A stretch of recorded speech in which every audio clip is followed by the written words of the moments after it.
Eksekutif Mahasiswa se-Indonesia di kampus Trisakti, Jakarta. Dan untuk mengikuti jalannya pertemuan, kita langsung menuju ke Universitas Trisakti. Bapak Profesor Dr. Ali Gufron Mukti, Rektor Universitas Trisakti, beserta para wakil sektor, Sekretaris Senat, yang saya hormati, saya banggakan Presiden Mahasiswa Saudara Abdul Qadir Gibran, dan para presiden dari 80 universitas yang hadir di sini. Kalau saya bicara agak gemetar karena saya berhadapan dengan 80 presiden di sini.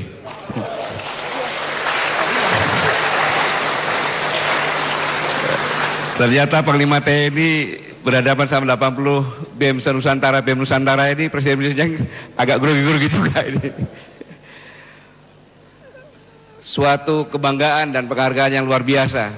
Tadi saya bicara-bicara sama adik kita, Presiden Mahasiswa, saya bilang saya sudah keliling-keliling 41 universitas. Berarti saya sekarang ini, season ini saya langsung meningkat menjadi 121 karena tambah 80 ini. Perkenalkan, nama saya Gatot Nurmantio. Saya anak tentara, kemudian bapak saya adalah tentara pelajar, langsung di bawah Jenderal Anumerta Gatot Subroto. Pada saat berumur kurang lebih 14-15 tahun ikut berjuang. Kemudian begitu melihat karisma kepemimpinan komandan bapak saya, Jenderal Anumerta Gatot Subroto, punya niat apabila punya anak pertama laki-laki akan dikasih nama Gatot sebagai kenangan untuk pemimpinnya. Maka saya lahir anak pertama laki-laki dikasih nama Gatot. Kemudian walaupun bapak saya waktu itu masih sarjana muda, olahraga lagi, tapi memahami beberapa bahasa sehingga nama saya Nurmantio itu terdiri dari 3 bahasa. Bahasa Sanskerta bisa, India bisa, Arab bisa, Jawa bisa. Nurnya itu dari bahasa Jawa bisa, Arab bisa, Sanskerta bisa, India juga bisa, yang artinya cahaya. Kemudian man-nya itu bahasa Inggris. Kemudian Tio-nya itu bahasa Tiongkok yang artinya 1 juta. Jadi kalau dipanjangkan, Gatot itu adalah 1 juta cahaya laki-laki.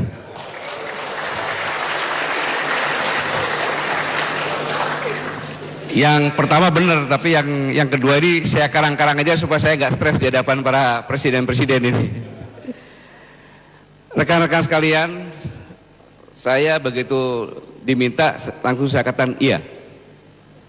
Kenapa? Kenapa demikian? Karena memang sejak bangsa ini mau lahir, saya ulangi, sejak bangsa ini mau lahir, yang mempunyai inisiatif adalah pemuda. Sejak bangsa ini mau lahir, seorang pemuda, Dr. Sutomo, 1908, merasa sedih karena perjuangan bersifat kedaerahan tidak punya hasil. Kalau kita lihat sama-sama ada Cut Nyadin, kemudian Sisinga Mangaraja, terus Tuanku Imam Bonjol, Pangeran Diponegoro, terus sampai Kapiten Patumura. Selama 300 tahun tidak berhasil. Seorang pemuda, Dr. Sutomo, mendirikan Budi Utomo, yang tujuannya adalah menyadarkan para pemudanya untuk bersatu. Berjuang selama 20 tahun, sehingga pada tanggal 28, ini Dr. Sutomo ini menarik, pada saat pertama kali lagu Indonesia Raya diperkenalkan. Kalau dulu rapat-rapat pemuda ini pasti ada polisi di belakangnya, polisi Belanda untuk mengawasi. Maka Dr. Sutomo mengatakan, hadirin sekalian, lagu Indonesia Raya akan dikenalkan dan dikumandangkan. Dimohon para hadirin berdiri. Bagi yang tidak berdiri berarti kerbau. Jadi terpaksa dengan malu-malu polisi dari Belanda itu berdiri. Karena kalau nggak dikira kerbau. Itu Dr. Sutomo. Dan selama 20 tahun berhasil mempersatukan para pemudanya. Yang disatukan para pemudanya. Berhasil menyatukan berbangsa satu, bertanah air satu, berbahasa satu. Adalah Indonesia. Para pemudanya tidak melihat dari Jawa, Sumatera, Sulawesi, Kalimantan, tidak. Mereka berkumpul, bersumpah menjadi satu bangsa, satu tanah air, satu bahasa, Indonesia. Sejak saat itu, 1928, dicanangkanlah perjuangan dengan kata-kata merdeka atau mati. Mengapa dikatakan merdeka atau mati? Karena Dr. Sutomo mempelajari antropologi budaya, bahwa di Indonesia ini dari Sabang sampai Merauke tidak ada satupun suku. Nah, di sini kalau ada yang bisa nyampaikan, Pak, ada suku ini namanya, kemudian tidak punya ciri khas senjata dan tidak punya tarian perang, kemudian kita diskusi singkat dan saya kalah, maka saya memberikan bonus 50 juta. Tolong carikan satu saja suku dari ribuan suku di Indonesia yang tidak mempunyai ciri khas senjata dan tidak mempunyai tarian perang. Ini kan 80 kan di seluruh Indonesia kan? Tolong carikan. Kemudian tolong carikan bahasa lain dari negara selain Indonesia, gotong royong. Bukan teamwork ya, gotong royong. Kalau ada 100 juta. Pak, ada Pak, bahasa Cinanya apa gitu? Ada bahasa Inggrisnya apa? Dari inti yang saya sampaikan, maka setiap suku di Indonesia ini sekecil apapun juga, dia siap perang melawan siapapun juga. Gotong royong hanya bisa ada di Indonesia. Kenapa?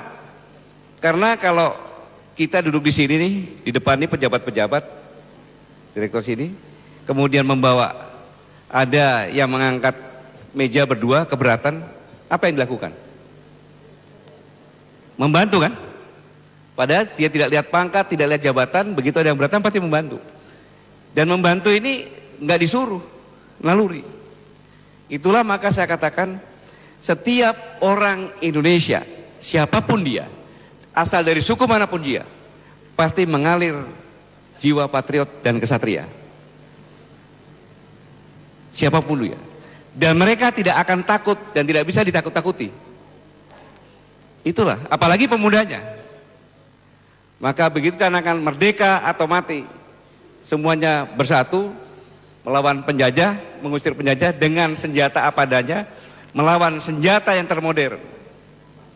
Pemudanya, motornya, dan hanya memerlukan 17 tahun, tidak perlu 300, 17 tahun berhasil mengusir penghijrah Belanda itu dari Indonesia. Maka begitu saya diminta berkumpul dengan para pemuda-pemuda ini, Presiden-Presiden BEM Nusantara, langsung saya katakan siap. Saudara-saudara sekalian,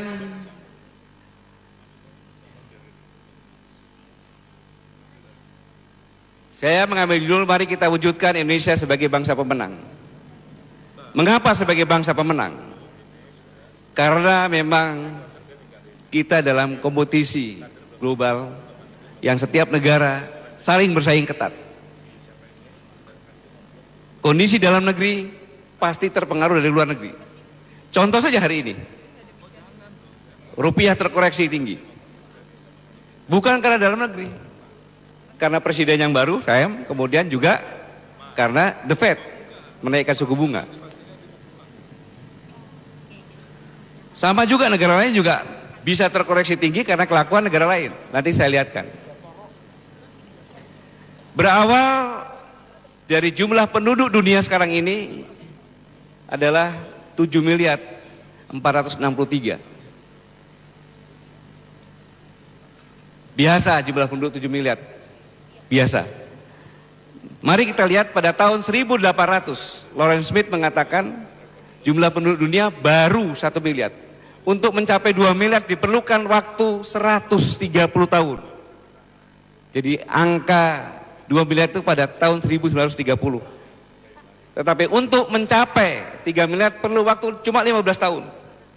4 miliar, 12 tahun dan seterusnya. Dan sejak 2011 itu 7 miliar. Loren mengatakan setiap 6 tahun akan bertambah 6 miliar. Saya ulangi, setiap 6 tahun bertambah 1 miliar. Saya koreksi, setiap 6 tahun bertambah 1 miliar. Mungkin sepele, jumlah penduduk 7 miliar biarin aja, nggak ada masalah. Tapi teori populasi mengatakan bahwa daya tampung bumi untuk orang hidup normal itu hanya 3 sampai 4 miliar. Kapasitas bumi untuk orang hidup normal. Itu kan cuma teori. Apa buktinya? Buktinya setiap hari minimal 41.000 anak meninggal dunia dan 1 tahun 15 juta anak meninggal dunia. Karena kemiskinan, kelaparan dan kesehatan buruk. Ini bukti bahwa bumi ini udah overload. Bukan orang dewasa, anak-anak. Mengapa seperti ini? Ini diakibatkan karena saya sampaikan tadi, British Petroleum mengatakan bahwa energi fosil akan habis pada tahun 56. Pada tahun yang sama, 2011, British Petroleum juga menyampaikan bahwa pada tahun 2035, karena jumlah penduduk, konsumen akan meningkat menjadi 41%. Jadi kalau kita konversi sebenarnya, kalau tidak ditemukan ladang-ladang yang besar luar biasa, maka energi fosil akan habis pada tahun 2043. Pada saat itu jumlah penduduk 12,3 miliar atau 3 kali daya tampung bumi. Energi tidak terbarui karena perlu jutaan tahun, tergantikan. Dan saat ini umumnya dengan ada energi bumi, tapi umumnya yang adalah energi dari tumbuh-tumbuhan. Ini juga setara dengan apa yang disampaikan peak oil theory, yang mengatakan bahwa produksi minyak turun menyebabkan merubah drastis gaya hidup. Dan mulai sekarang bisnis pun berubah. Contoh gampang, sekarang orang sukanya instan. Kemudian orang ketergantungan, tidak bisa lepas dari HP. Satu hari bisa 18 jam, bangun tidur yang lihat HP dulu.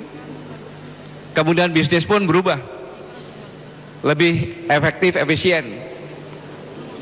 Kita apa-apa tinggal SMS saja, telepon Gojek, datang. Kalau kita mau bisnis makanan, tidak usah bisa buat makanan. Yang penting ada data saja, gado-gado paling enak di mana, kemudian sate di mana, pecel di mana, tinggal kerjasama dengan Gojek, taruh makanan enak. Karyawan saya cukup 2 orang saja, begitu ada pesanan, beli, saya bungkus lagi, kirim pakai Gojek. Selanjutnya, inilah sebenarnya menyebabkan krisis ekonomi. Krisis ekonomi akan meningkat pada depresi ekonomi.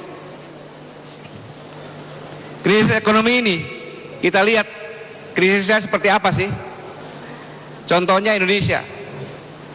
Pada tahun 2015, pertumbuhan ekonomi Indonesia 4,74. Paling rendah, 4,74. Anda bayangkan pertumbuhan ekonomi yang rendah. Indonesia pernah pertumbuhan ekonominya 6,4, tetapi ranking 20 ke atas. Tetapi pada saat 2015 kita 4,74. World Bank mengatakan bahwa kita adalah nomor 8 di dunia, di atasnya Prancis sama Inggris. Data ini World Bank ini.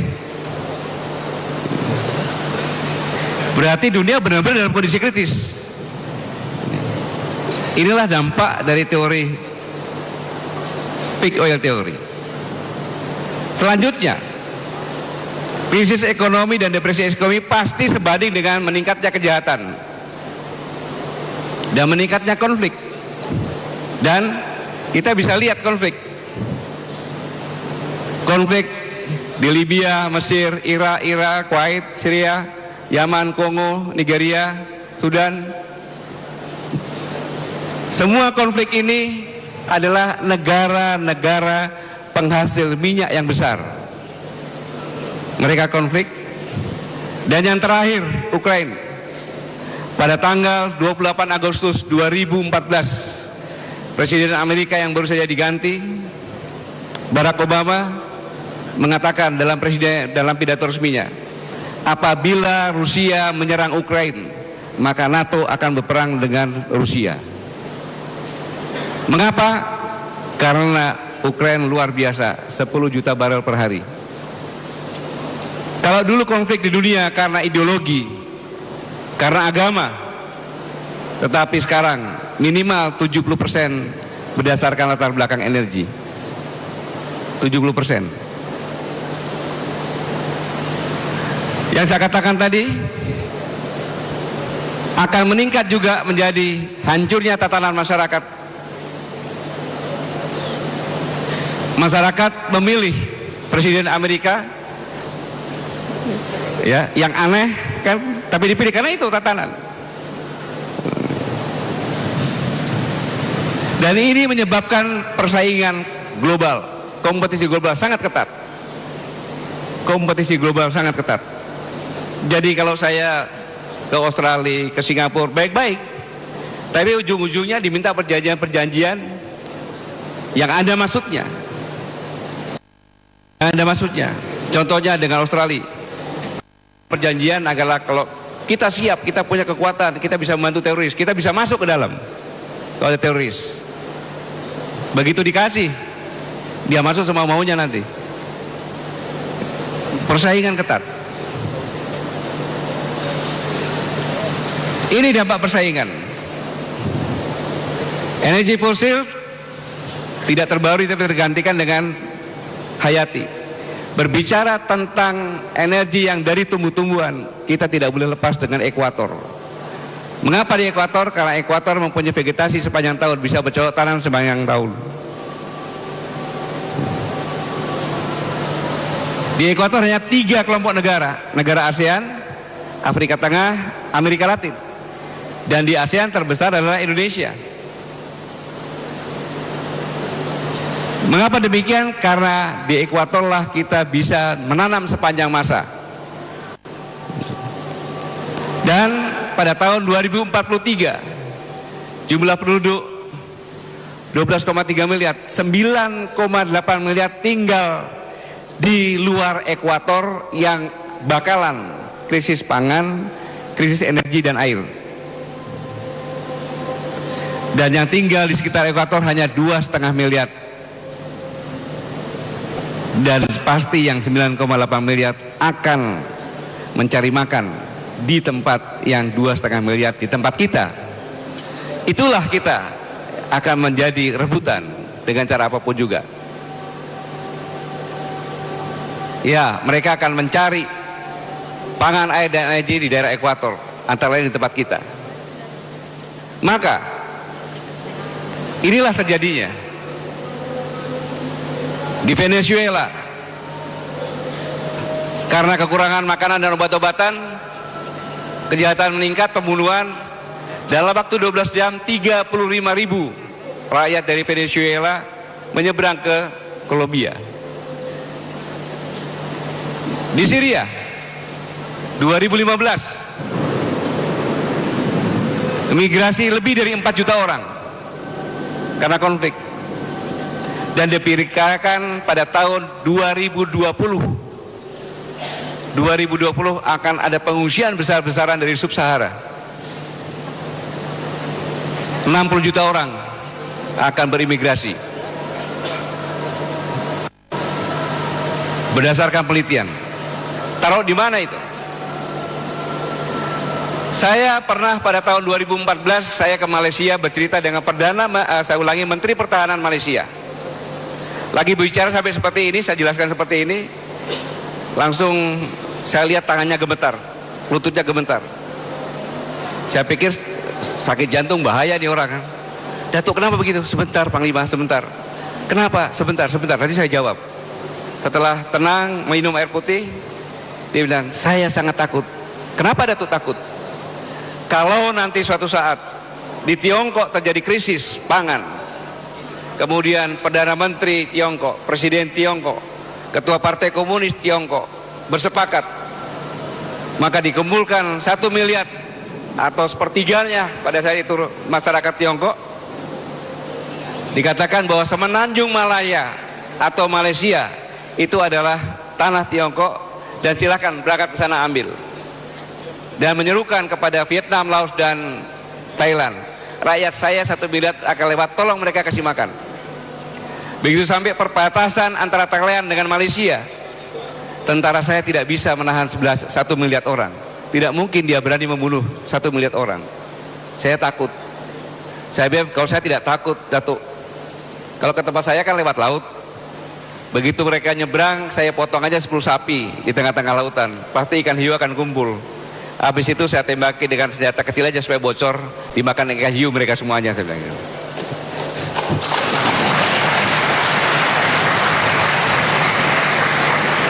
Ini sesuatu yang perlu saya sampaikan, bahwa negara kita akan diserang, pasti dengan cara apapun juga.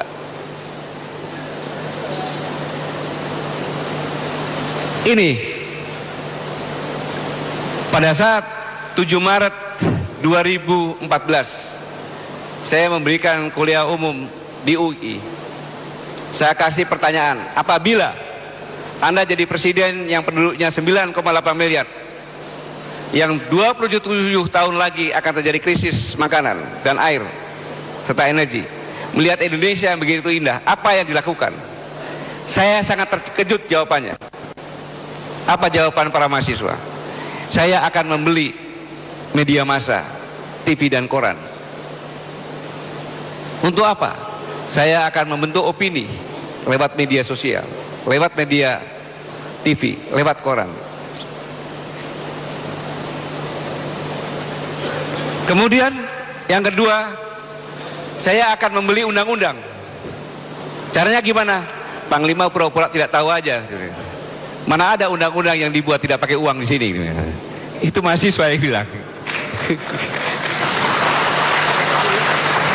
Yang menjutan lagi, saya akan mengadu aparat hukum antara kepolisian dengan KPK. Dan saya akan memecah belah partai agar partainya banyak, karena tidak ada negara maju yang partainya banyak. 7 Maret 2014 dan 2015 kejadian itu.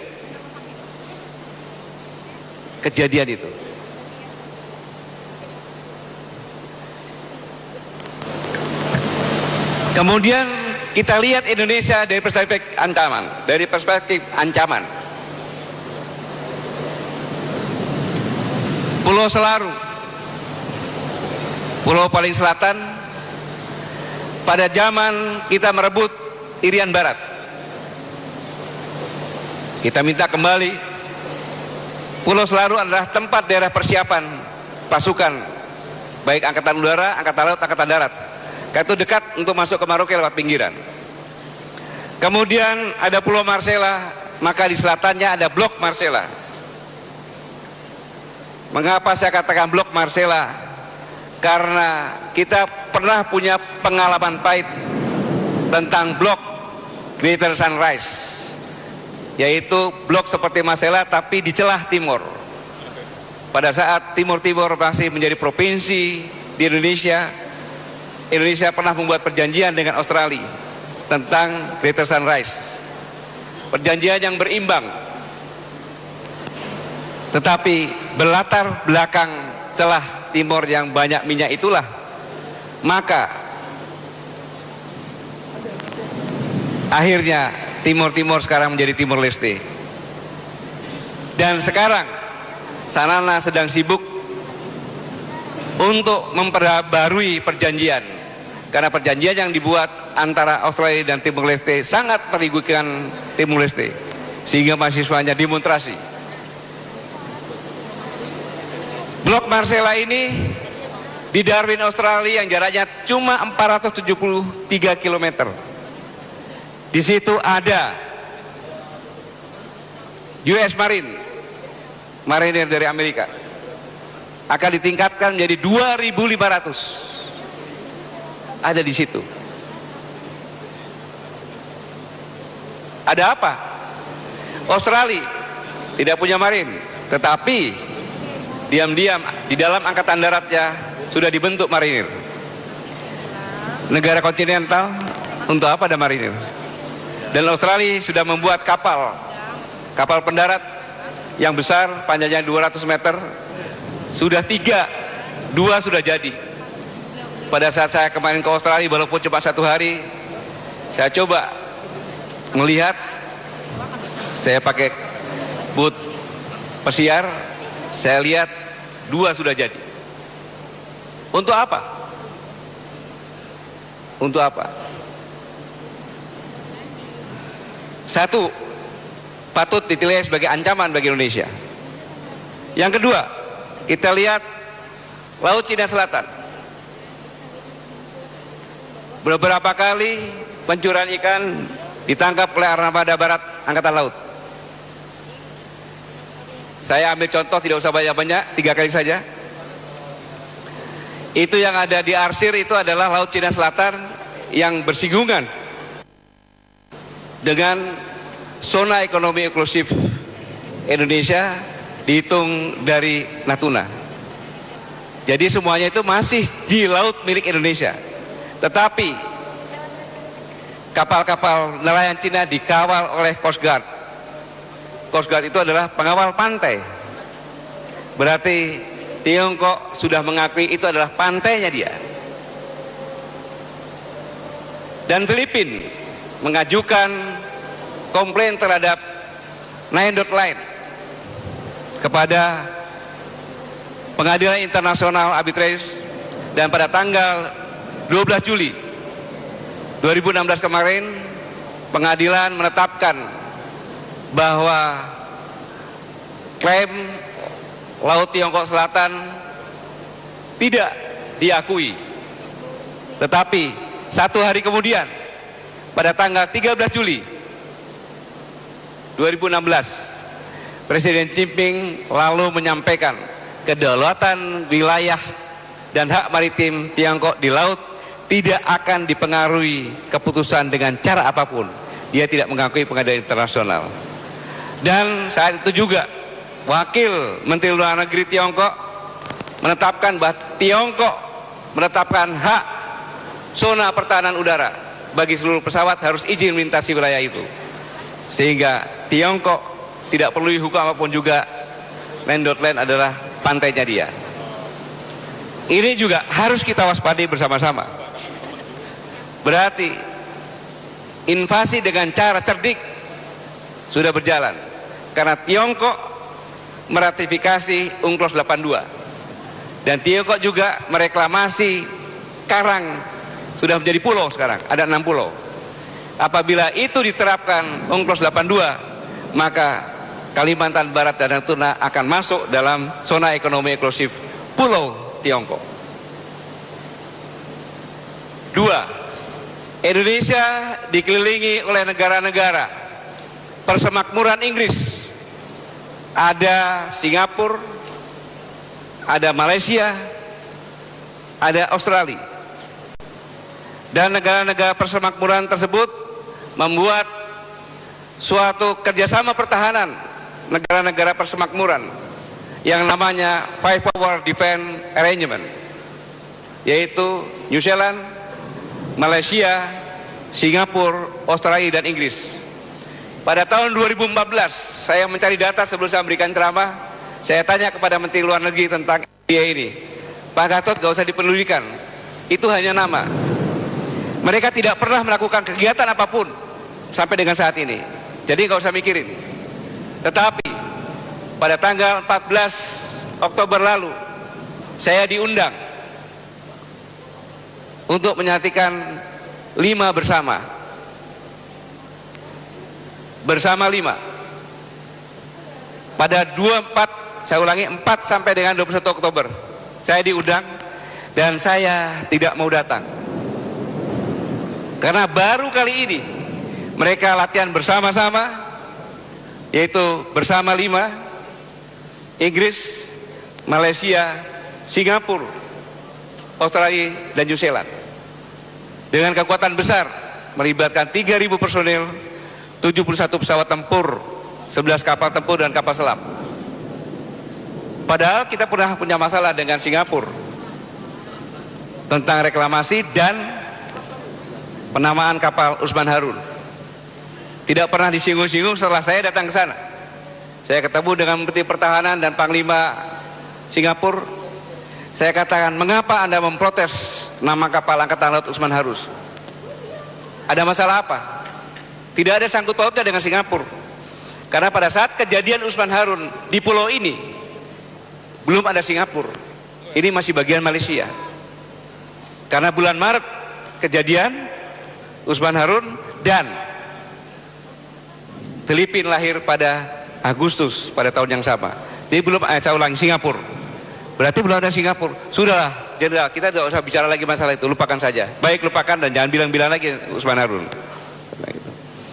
Ini Malaysia, si Padang Ligitan, Ambalat, Australia tentang penyadapan pejabat, Bali 9. Kita dikepung dengan negara-negara persemakmuran. 3. Mari kita lihat dalam negeri. Ancaman terorisme. Teroris tempat paling aman, tidak usah jauh-jauh antara Malaysia dengan Singapura dibanding Indonesia. Tempat paling aman adalah Indonesia. Karena undang-undangnya menyebutkan undang-undang pidana teroris. Maka berbuat dulu baru bisa. Saya tanya sama Pak Tito Kapolri, Pak Kapolri, dari semua satuan-satuan di kepolisian, saya tanya, yang paling banyak cerai adalah anggota mana? Dijawab dengan jujur, Densus 88 yang paling banyak cerai. Kenapa? Karena mereka harus mengikuti satu persatu yang diduga teroris. Diikuti terus. Ya wajar saja, manakala istrinya nanya, Pak, anakmu sakit, dia tidak berani meninggalkan nengok anaknya. Karena begitu meninggalkan ini, berbahaya. Ngikutin terus, mau kejadian tangkap, mau kejadian tangkap. Sampai kapan seperti ini? Memang teroris kita seolah tidak ada, tetapi mereka sedang belajar dan sekolah di Syria. Harusnya undang-undangnya seperti di Malaysia, Singapura. Teroris adalah kejahatan terhadap negara. Terindikasi mencoba baru tang. Jangan sampai telah meledakan. Dan untuk diketahui, dana yang mengalir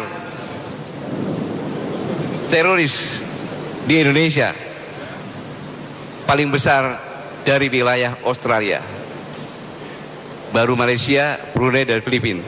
Aliran dana di Syria ISIS bukan berlatar belakang apa-apa, latar belakangnya adalah energi.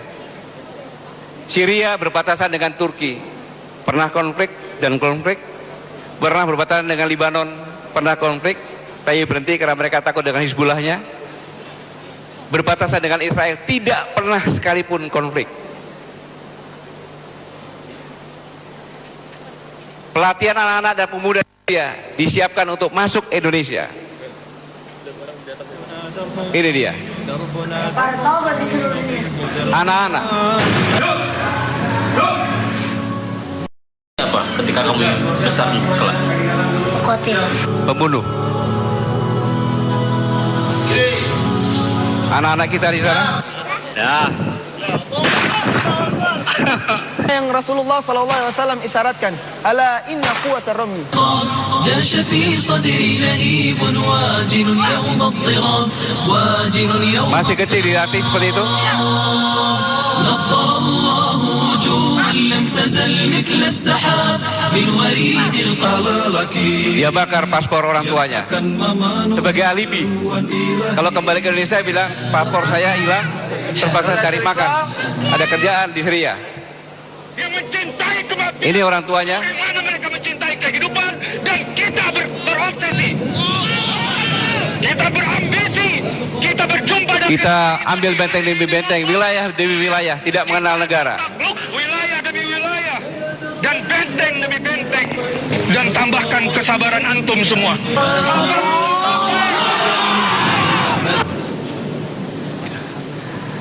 Bahur Naim mengatakan, apabila di sini sudah tidak aman, maka kembali ke negaramu masing-masing, lakukan khilafah.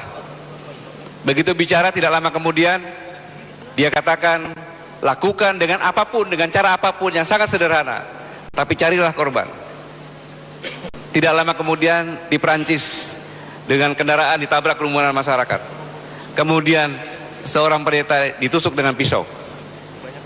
Dan sekarang sudah tidak aman karena Mosul sudah direbut dan mereka siap untuk kembali. Dan Jolo di Filipina Selatan disiapkan menjadi Islamic State Asia Tenggara. Ini bahaya teroris. Mungkin Pak Kapolres lebih tahu lagi, bisa bertanya kepada beliau. Ya, kita bersyukur di sini setiap akan meledakan ketangkep.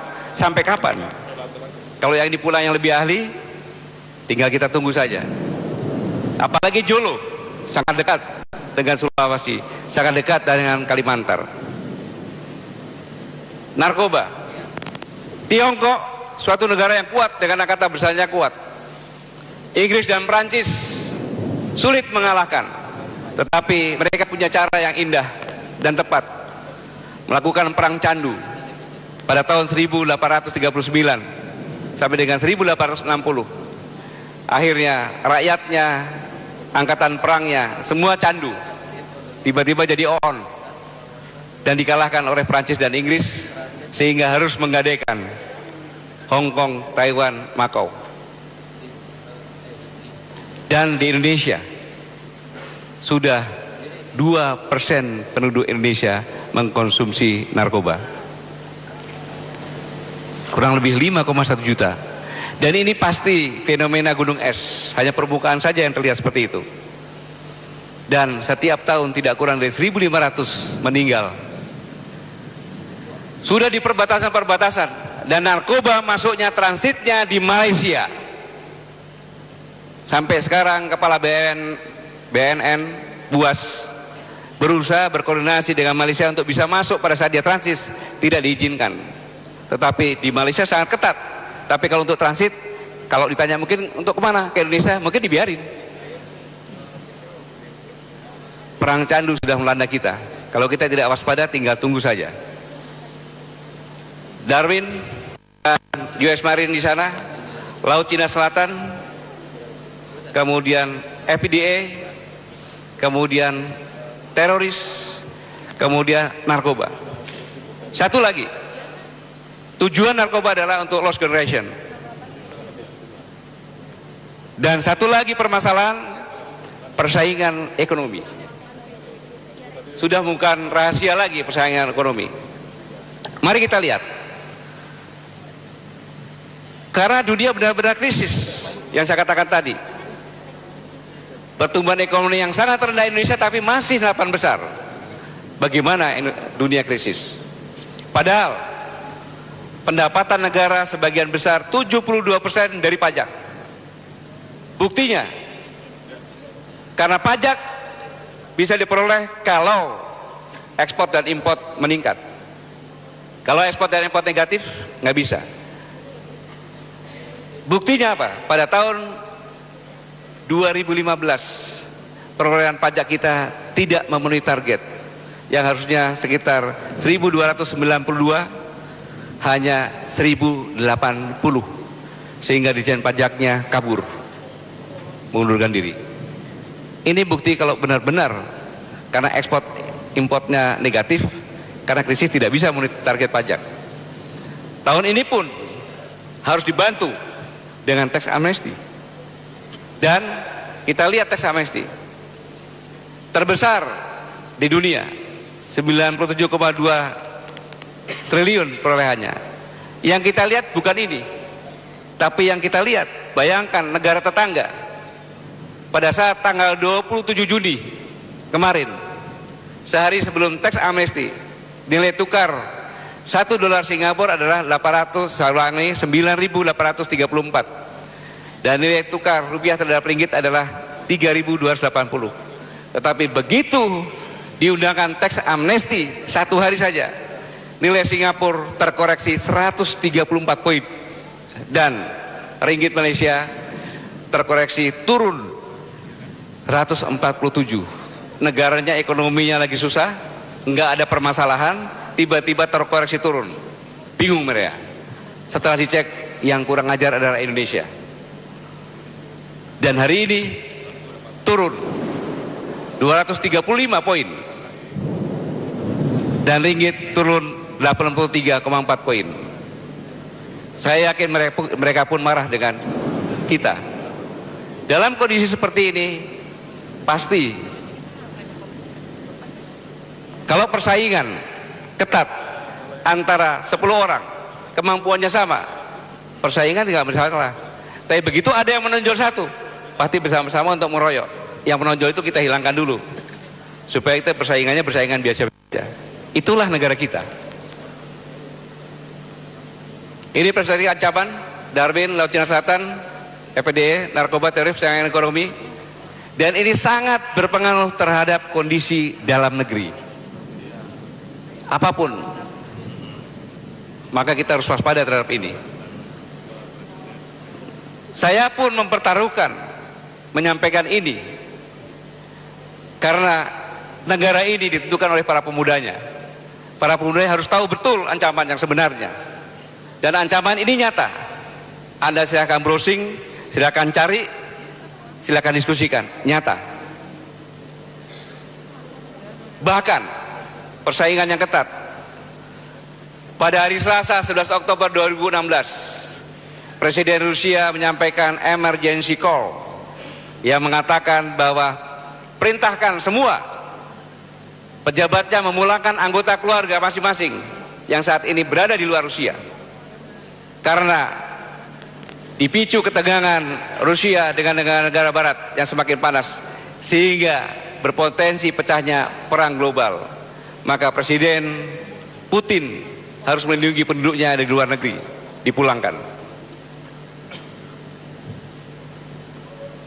Ada apa?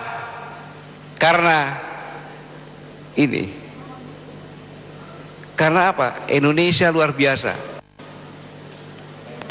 Negara kepulauan terbesar di ekuator. Pulp, pohon untuk kertas, kalau di Indonesia 6 tahun bisa dipanen. Tetapi kalau di Eropa minimal 12 tahun baru bisa dipanen. Karena sempat tumbuhan tersebut pada saat musim salju, dia tidur. Untuk bangunnya perlu waktu lama. Jadi perlu 12 tahun. Indonesia pulau terbesar di ekuator dan memiliki garis pantai nomor 2 di dunia panjangnya, walaupun garam masih impor. Luas lautnya 5,8 juta. Indonesia merupakan negara kepercayaan konsumen tertinggi nomor 3 di dunia. Sebagai bangsa yang bisa memasarkan, konsumennya sangat percaya terhadap Indonesia. Nomor 3 di dunia. Dan Indonesia negara paling optimis, peringkat nomor 2 setelah China untuk pertumbuhan ekonominya. Maka investor akan berdatangan. Dan kita pernah diingatkan oleh Presiden pertama, kekayaan alam Indonesia suatu saat nanti akan membuat iri negara-negara di dunia. Dan Presiden Jokowi pada saat disumpah pun mengingatkan, kaya akan sumber daya alam justru dapat menjadi petaka buat kita. Bukan suatu kebetulan. Tuhanlah yang mengingatkan kita, maka kita harus benar-benar waspada peringatan ini. Karena ada invisible hand, tangan-tangan dari luar mendesain, membentuk opini, melemahkan kehidupan berbangsa dan bernegara, dan semuanya didesain dari luar, yang kadang-kadang kita tidak sadar dalam bentuk apapun juga, seperti yang diingatkan oleh rekan-rekan mahasiswa juga. Contoh saja, saya sedikit menyinggung yang terbaru ini. Penjarakan Ahok itu bergerak dari hati nurani, saya yakin itu. Tetapi kalau sudah berubah, bergeser kepada gulingkan RI 1, harus waspada. Kalau sudah memecah belah NKRI, harus waspada. Kalau sudah itu, maka membagi wilayah Negara Kesatuan Republik Indonesia seperti ini. Ini yang biru-biru ini FPDE, yang mereka latihan bersama-sama, akan membagi, dibagi-bagi antara Australia, Singapura, Malaysia, kemudian Tiongkok yang sudah siap di situ. Kemudian ini bisa direbut ISIS, bisa, yang ada di Jolo, atau Rusia, tetapi ini yang jelas Amerika Serikat. Bisa aja pembagian seperti itu. Kalau tidak bisa diambil semuanya oleh satu negara, kerjasama aja. Mengapa Papua? Ada orang Papua di sini. Papua adalah sempalan surga yang jatuh ke bumi. Itu lagu dari Papua. Sempalan surga yang jatuh ke bumi. Dan orang Hindu, apabila ada yang meninggal akan dikremasi, di bawah ada semacam ogoh-ogoh, di atasnya pasti ada anak kesayangannya atau cucu kesayangannya atau orang yang disayangi, pasti membawa burung cendrawasih. Saya tanya, ada apa itu? Pada India kok bisa itu? Burung cendrawasih bagi kepercayaan Hindu adalah burung nirwana yang akan memandu arwahnya ke nirwana. Semua tempat yang saya lingkari adalah tempat yang mempunyai potensi, tempat harapan hidup ratusan tahun bagi yang memilikinya.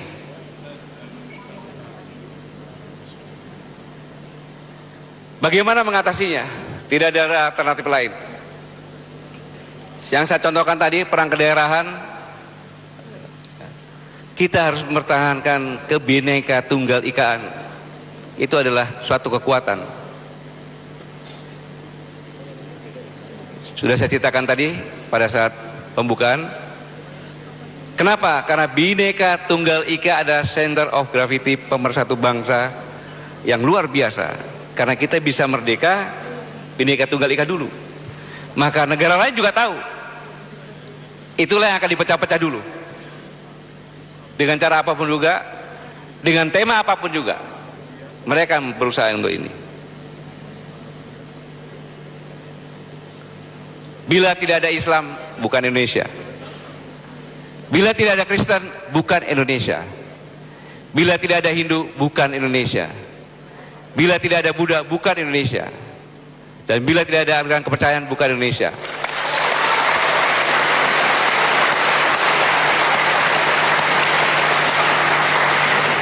Itulah keindonesiaan kita. Itulah keindonesiaan kita yang harus sama-sama kita jaga. 27 tahun lagi bukan waktu yang lama. Belum tentu anak-anak para presiden PEM Nusantara ini bisa duduk seperti ini. Belum tentu. Belum tentu. Kalau para presiden benar-benar tidak mewaspadai semuanya ini, tidak menutup kemungkinan di luar sana mungkin. Sekarang penjajahan sudah mulai dengan cara lain. Ini kita harus jaga kebineka tunggalan kita. Kita harus menjaga keindonesiaan kita. Ingat sejarah, sedikit saya cerita sejarah. Kerajaan Sriwijaya mempunyai kekuasaan sampai ke Thailand. Bahkan yang mengambil koin kolektor di Selat Malaka itu adalah kerajaan Sriwijaya. Tiba-tiba ada seorang Wangsa Selendra ke Jawa mendirikan negara Mataram kuno atau Medang. Begitu besar, akhirnya kerajaan Sriwijaya tidak senang, menarik pasukannya dari Selat Malaka untuk menyerang Pulau Jawa. Akhirnya Selat Malaka dikuasai oleh kerajaan India Selatan namanya Cholamandala. Lama-lama Kesultanan Islam yang di Sumatera melepaskan diri dari Sriwijaya, dan Sriwijaya punah bukan dari luar tapi dari dalam sendiri yang mengkeroposkan. Demikian juga Majapahit dengan Pati Gajah Madanya, lebih luas lagi bahkan wilayahnya.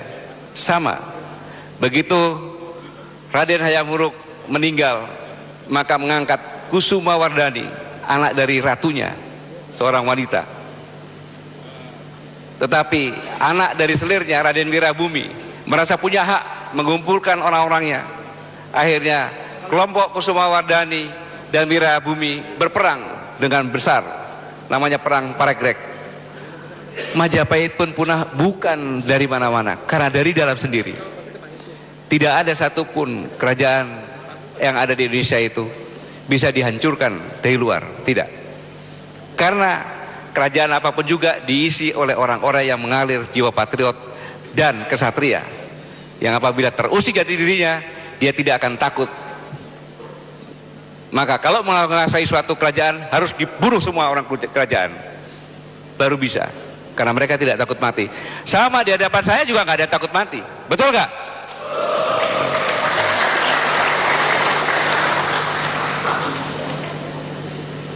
Saya sedikit memberikan gambaran tentang sejarah konflik di Arab Spring. Tunisia, konflik antara serikat buruh dengan pemerintah, akhirnya koalisi masuk. Mesir, demonstrasi masa tuntut jatuhnya pemerintah, sama. Libya, perlawanan kaum revolusioner terhadap pasukan setia Gaddafi, akhirnya berkembang, akhirnya dianggap teroris Gaddafinya. Kemudian langsung dikuasai juga, dan yang menguasai Libya sekarang negara koalisi. Irak, perang saudara antara Fallujah dengan Mosul, sama juga, koalisi juga akhirnya masuk. Syria, hanya rakyat menuntut Presiden Bashar al-Assad turun. Berkembang jadi ISIS di sana, dan melibatkan Amerika Serikat, Rusia, Arab Saudi, Iran. Mengapa? Karena mereka semuanya negara kaya. Tetapi begitu minyak habis, konflik ini akan pindah ke ekuator dan akan pindah ke Indonesia. Latar belakangnya bukan minyak, tetapi minyak, energi, dan air. Pasti itu. Tinggal nunggu waktunya kalau kita tidak waspada. Arab Saudi yang aman pun terlibat konflik dengan Yaman sekarang. Saya ingatkan, Indonesia penuh dengan potensi, penuh dengan keunggulan, penuh dengan kekuatan. Tetapi satu kelemahan Indonesia, selalu mengatakan aku, bukan kita. Aku bukan kita. Ini kelemahan dari kerajaan-kerajaan, kelemahannya itu. Sehingga mudah diadu domba, mudah dipecah belah. Kalau kita tidak waspada, kita jadi seperti Arab Spring, bisa jadi. Ingat, Bung Karno pernah mengingatkan kepada kita, perjuanganku lebih mudah karena mengusir penjajah. Perjuanganmu akan lebih sulit karena melawan bangsamu sendiri.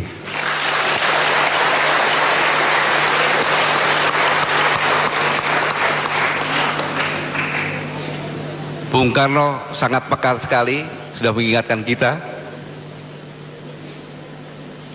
Maka cegah hasutan, cegah provokasi, cegah adu domba terhadap rakyat. Kalau tidak mau, kita bisa seperti ini. Lihat sebelum dan sesudahnya. Tempat rekreasi yang indah jadi seperti ini. Masjid halamannya bagus jadi seperti ini.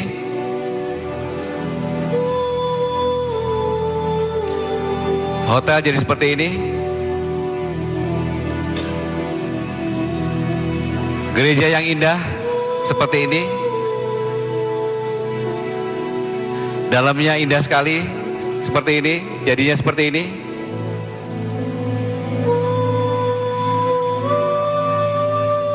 Tempat situs jadi seperti ini.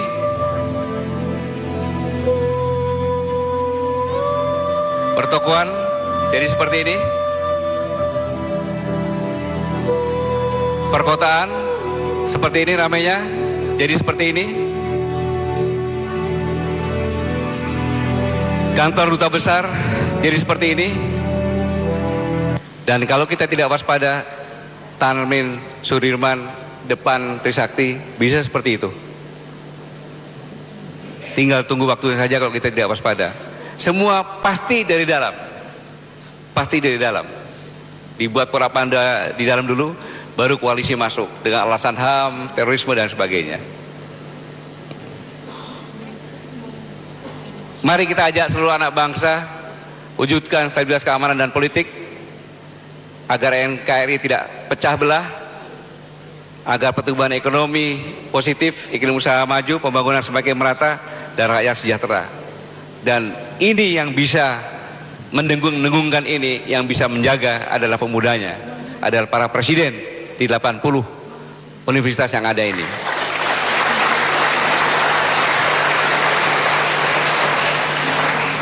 Kenapa saya sampaikan TNI tugasnya adalah menjaga keutuhan negara, menjaga keutuhan kedaulatan negara, menjaga keselamatan negara. Dalam kondisi dari 8 TNI tidak mampu. TNI tidak mampu. Yang melahirkan TNI juga pemudanya. Salah kalau yang memerdekakan Indonesia adalah TNI. Tidak. Tidak, salah. Pemuda yang saya katakan tadi bersatu dengan Sumpah Pemuda lah yang melahirkan Indonesia pada tanggal 17 Agustus 1945. TNI lahir beberapa bulan Tutup pintunya, berisik. 5 Oktober. Jadi TNI tidak berjuang. Tahu, takut tidak Tapi selesai. pelaku-pelaku berjuanglah yang sebagian menjadi BKR atau TKR. Apaan?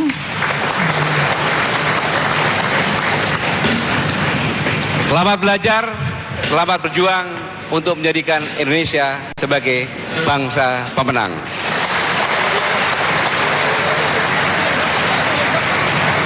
Kamera 3.